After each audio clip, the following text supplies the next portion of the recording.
Ya, selamat siang Bang. Sebelumnya apa kabar Pian nih hari ini? Siang Jimmy, alhamdulillah kabarnya baik. Jimmy sendiri apa kabarnya Jim? Alhamdulillah Bang, baik. Nah, kan Pian sudah semester akhir nih Bang. Nah itu tuh apa nih lah namanya?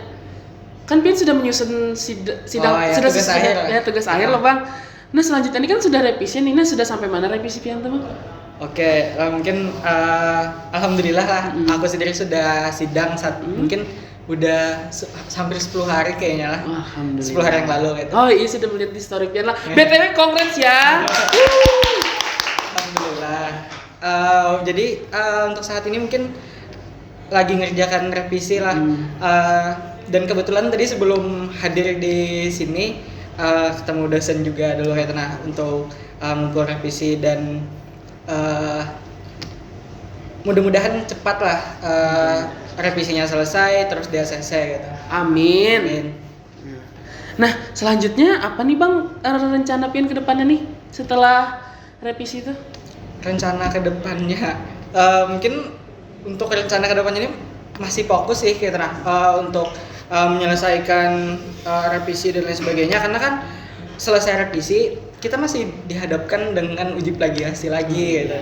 Nah terus setelah uji plagiasi kan ada daftar bebas perpus dari pusat ya menuhin administrasi dan lain sebagainya dulu baru mungkin setelah itu sudah bisa daftar wisuda.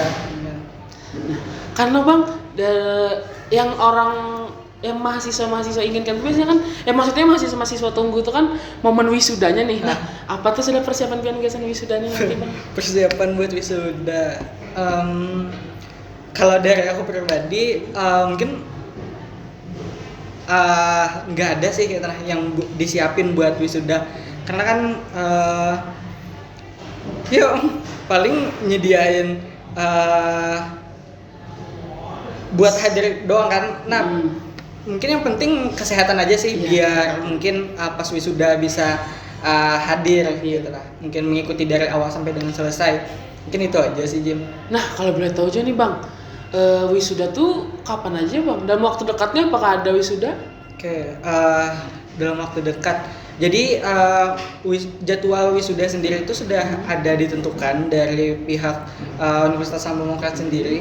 Nah, kalau nggak salah di tahun ini ada 5 atau 4 jadwal buat wisuda. Nah, yang aku tahu kurang tahu persisnya, yang aku tahu cuman di tanggal 20 Juli sama di bulan September. Nah, soalnya kan aku juga bingung nih buat mau daftar wisuda yang di bulan Juli apa yang di September nanti aja kan. Oh sih. Nah, ya nih. Selanjutnya nih Bang, kan menurut Pian pandangan Pian nih, kan Pian sudah semester akhir nih loh. Nah pandangan Pian terkait pandangan masyarakat tentang diploma 3 tuh apa tuh?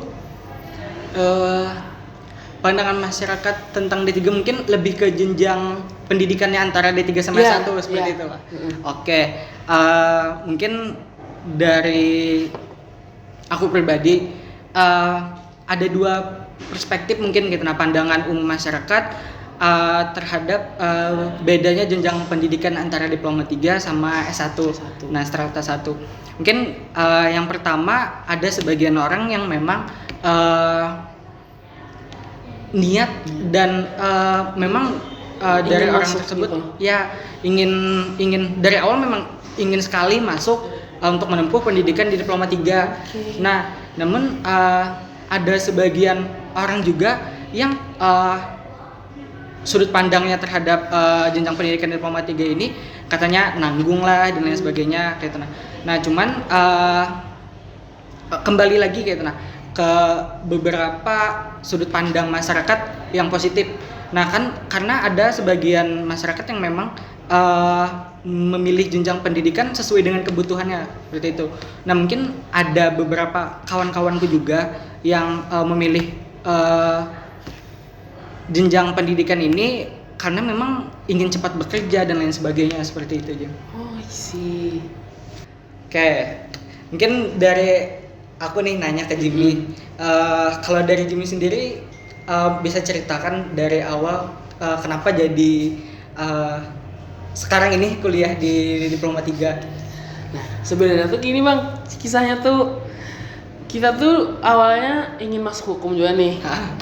Tapi namanya belum rezeki kan. Jadi mengalir-ngalir aja sampai akhirnya merasa di titik kenapa nih kadang mencoba ke hal yang baru, soalnya ulun tuh ambis banget dulu tuh hukum, karena ingin benar kayak itu nah. Ambis.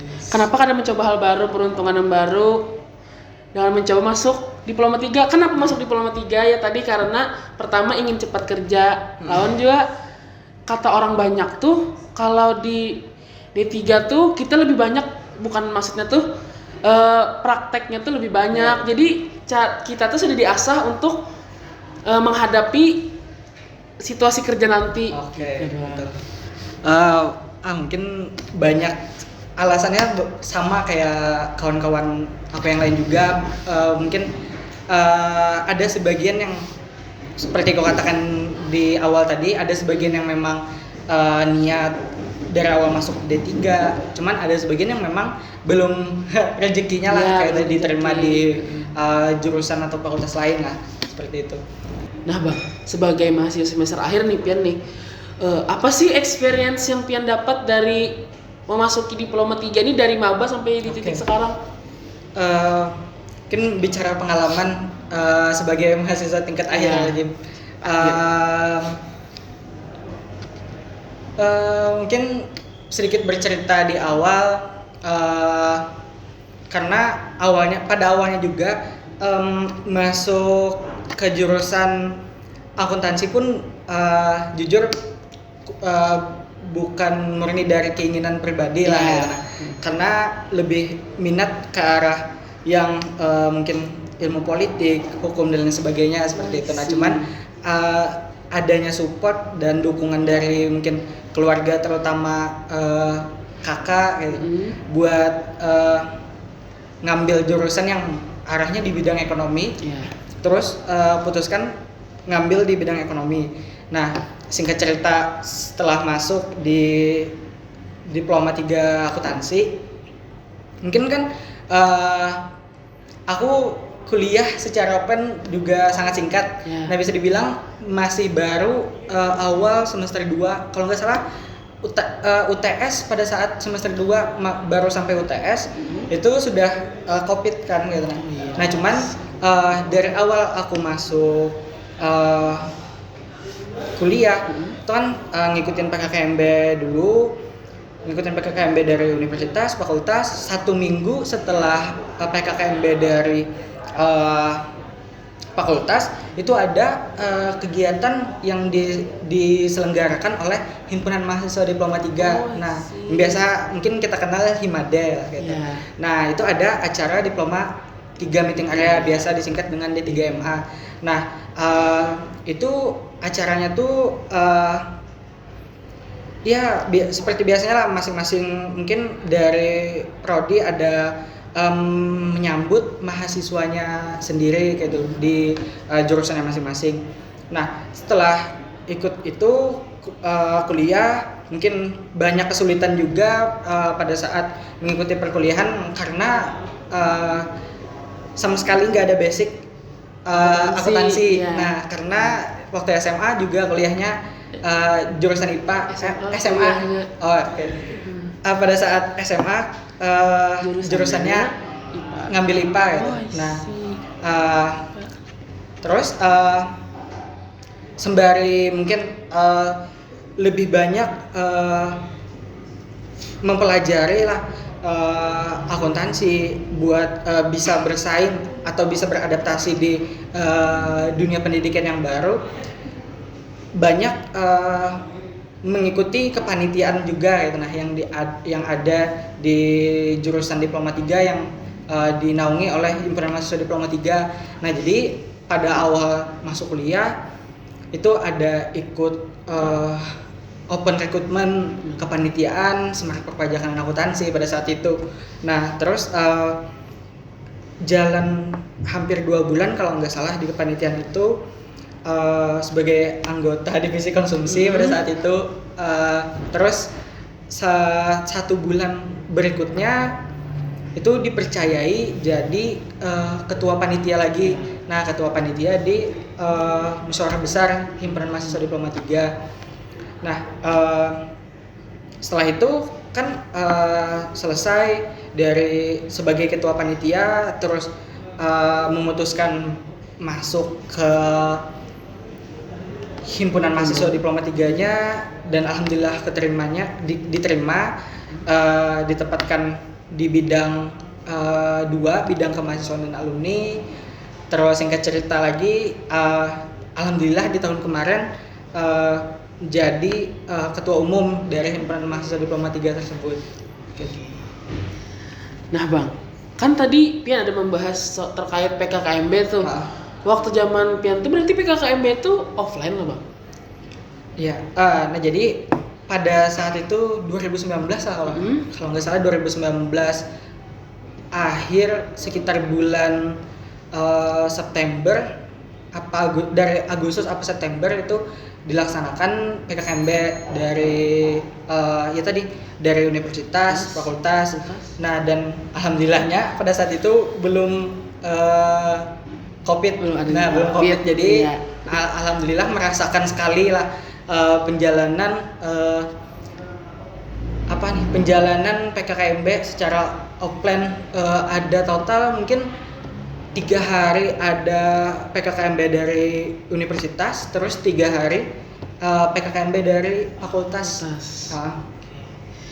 Nah lo bang, kan nih waktu zaman ulun lo PKKMB itu sudah mulai online, dan jujur itu tuh merasanya boring dan capek lo karena kawasan duduk. Nah menurut pandangan kalian nih bang lo, apa sih perbedaan yang signifikan terkait PKKMB offline sama online nih sendiri? Perbedaan signifikan. Oke. Mungkin pertama sudah jelas bahwa yang satu diadakan secara langsung, yang satunya di rumah, hanya natap kamera di rumah. Sedih. Ya, bisa jadi nggak pakai celana pada saat itu, baju aja. Nah, mungkin dari sisi mahasiswanya sih, ya kan, mahasiswa yang yang sudah dikatakan sebagai mahasiswa baru, karena kan PKKMB sendiri diadakan untuk bagaimana mahasiswa ini belajar disiplin, belajar menghormati waktu, terus bekerja sama, kan ada dibagi kelompok. Nah, jadi misalkan offline kan biasanya pagi kalau nggak salah jam 7 apa setengah 7 sudah di kampus gitu. Kalau yang online waktu online kemarin tuh bang jam 8 dan itu pun ngaret. Jam 8. Nah, kalau kami kemarin waktu offline itu kalau nggak salah jam 7 sudah ada di kampus, dan apalagi kan misalkan offline dari Fakultas Ekonomi itu ada ciri khasnya sendiri, bawa bakul, bawa sapu lidi, topi sama purun. Topi purun. Nah, jadi mungkin yang kami merasa PKKMB offline itu ada rasa yang memang tidak dirasakan dari mahasiswa yang online.